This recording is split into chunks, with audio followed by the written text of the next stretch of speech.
You may be wondering why my mic is so close to my face this week, and that is because I am preparing to launch the Truth Channel podcast, and so I just want to make sure all my audio sounds good. And so basically what this is going to be is it's going to be the Truth Channel, but just podcast version. So if you don't have time to sit down and watch videos anymore, A-okay, you can just listen to it. And so today we're going to talk about the truth about what you believe.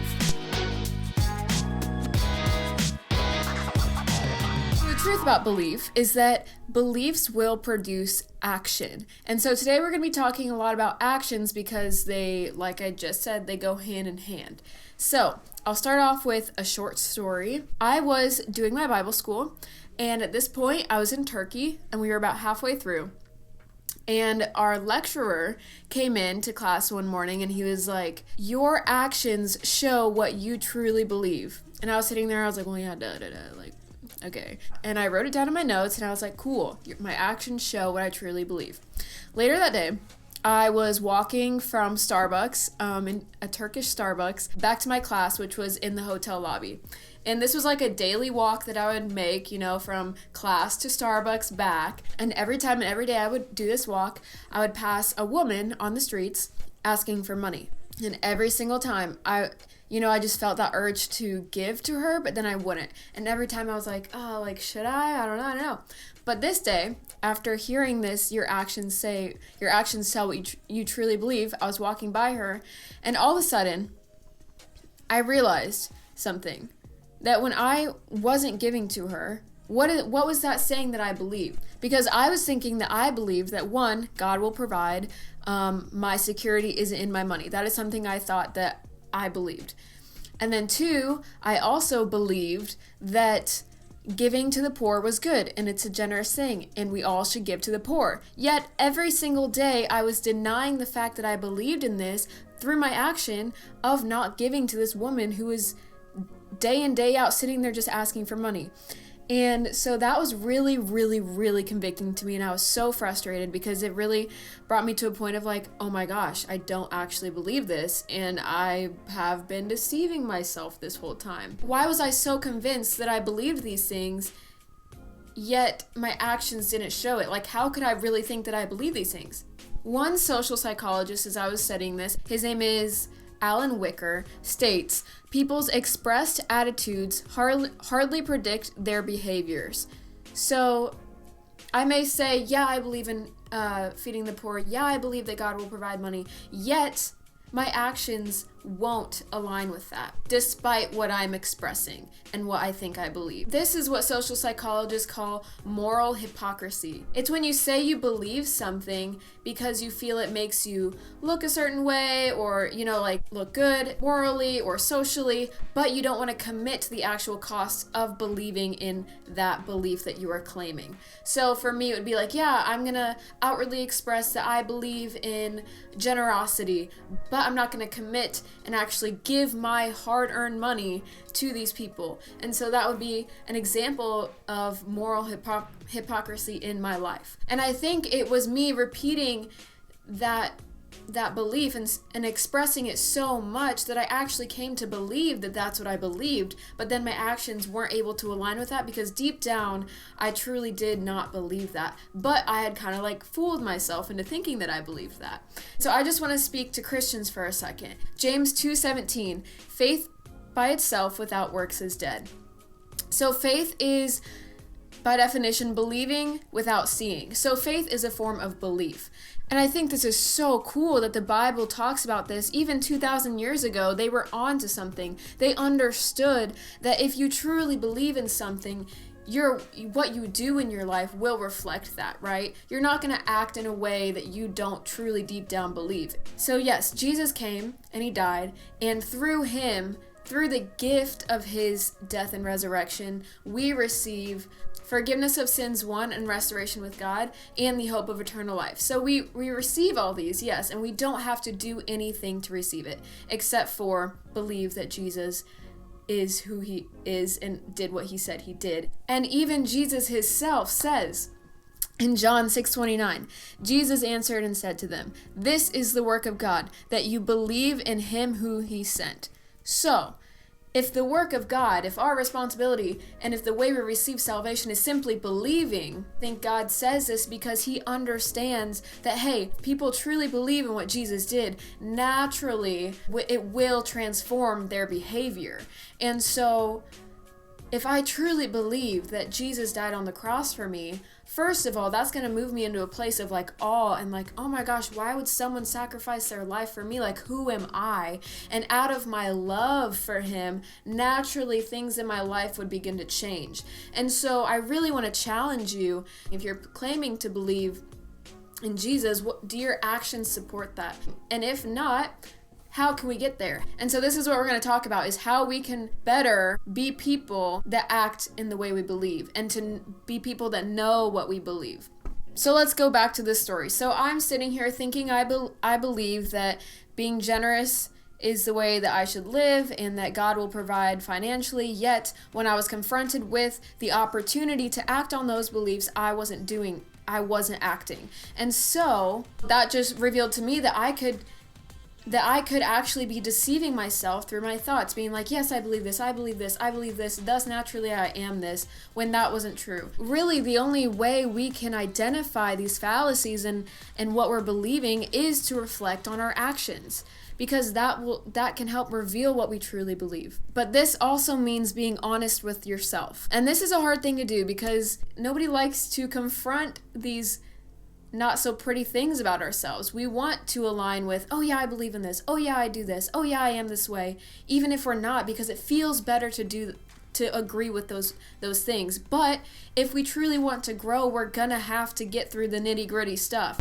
And I think the hardest part about this is we really are the only ones that can do this, because we are the only ones, us and God are the only ones that know what is going on in our head. I can outwardly paint this picture of, I'm a great person, I believe this, blah, blah, blah. But at the end of the day, when it comes down to it, I know that I'm just putting on a facade, And so this is something that I just started doing this past year, is to really, truly be honest with myself. Because if I'm not being honest with myself first, then I'm only hindering my ability to grow and to move past those inconsistencies between what I say and what I do, right? As you step into this time of like trying to analyze what you truly believe, I will point out that there are some factors that cause us to actually act in ways that we don't believe, and one of those is social influence. You might actually truly believe something, but the environments that you're in won't allow you to act in that way.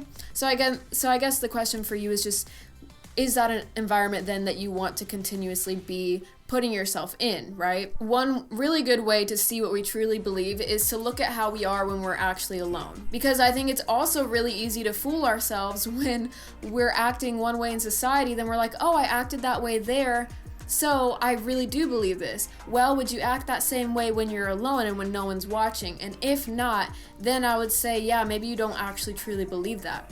And I think this is huge within the church, like people think they believe in God. Then you get into this community of church where everybody is around you doing it, so then you're doing it and you're participating and you think you believe in this, but then when it comes down to it, like life or death situation, you kind of realize when it's just you and God, it's like, do you actually believe that God is real? And I'm going to boldly speak on that because that's something that I've seen within myself even, and it was real challenging because here I am on all these Bible schools and all these things saying I believe in God, but suddenly when it came down to when it's just me alone and when it's just me and God, do I still believe these things? Do I still act in this way? Do I still give to people when no one's watching? Do I still love when no one's watching? You know what I mean? And that should be a challenging and convicting question. It was a challenging and convicting season in my life, still is. I still have to think about, okay, Lindsay, what are my actions saying that I'm believing? And do I truly believe in this, even when I'm not with a group that's encouraging me to act in that way?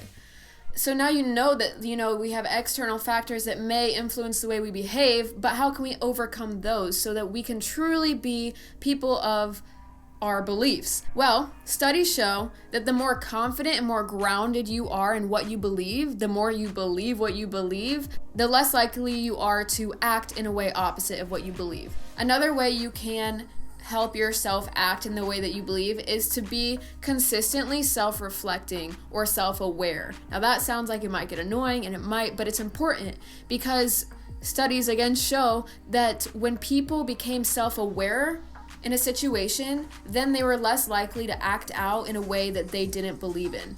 And one of the examples they used is shoplifting.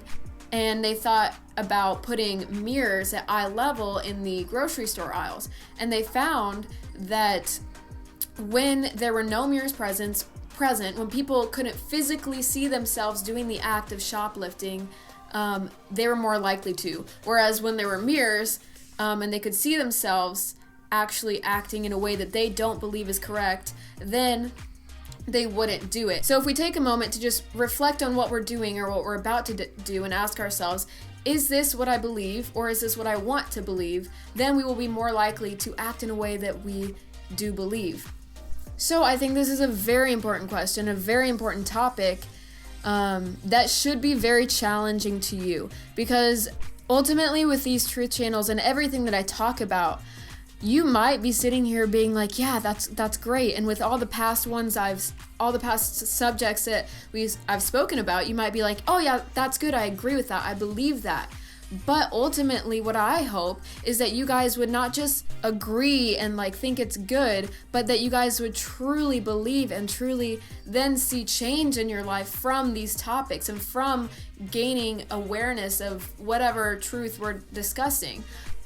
To finish the story off, after about 3 more days of lectures and being very frustrated with myself, I was just really challenged. I was like, God, like, I'm realizing I don't believe that you are a provider. I don't believe that generosity is good. I don't believe that I should help the poor. Would you just help me with that? And I was praying about that.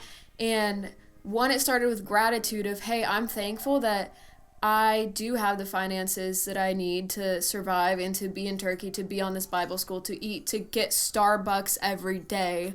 And then again, coming back to Jesus and being like, Jesus died for me. He loves me.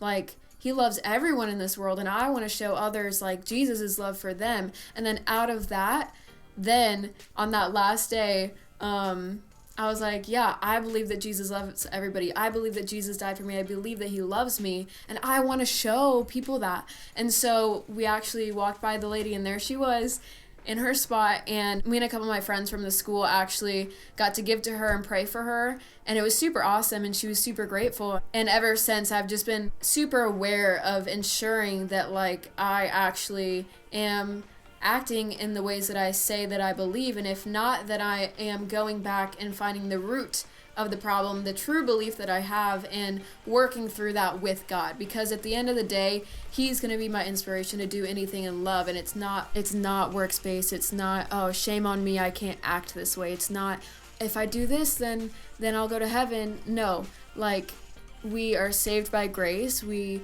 technically don't have to do anything but believe, but with belief comes action. So it's kind of like this fun paradox, I don't know. So I just hope that you guys take some time to truly reflect. I just started out when I was in Turkey, and I first became confronted with this, is I just like wrote down all the actions I do in my day, like, oh, I wake up and do this. What does that say? What does that action say that I believe? And I just started analyzing what all my actions told me that I believed. And then I was like, okay, here's what my actions say I believe. Here's what I think I believe. Where do they line up? Where do they not? And how can I better align the two so that I am acting in a way that I truly want to believe or do believe, right? So yeah, do you truly believe what you say you believe? And I hope you reflect on that question this week, and I hope that you can start to see some changes then in your actions as you reflect on this question. That's all I have for you. Podcast will be coming soon, website coming soon, music coming soon, and be ready for that. And that's all.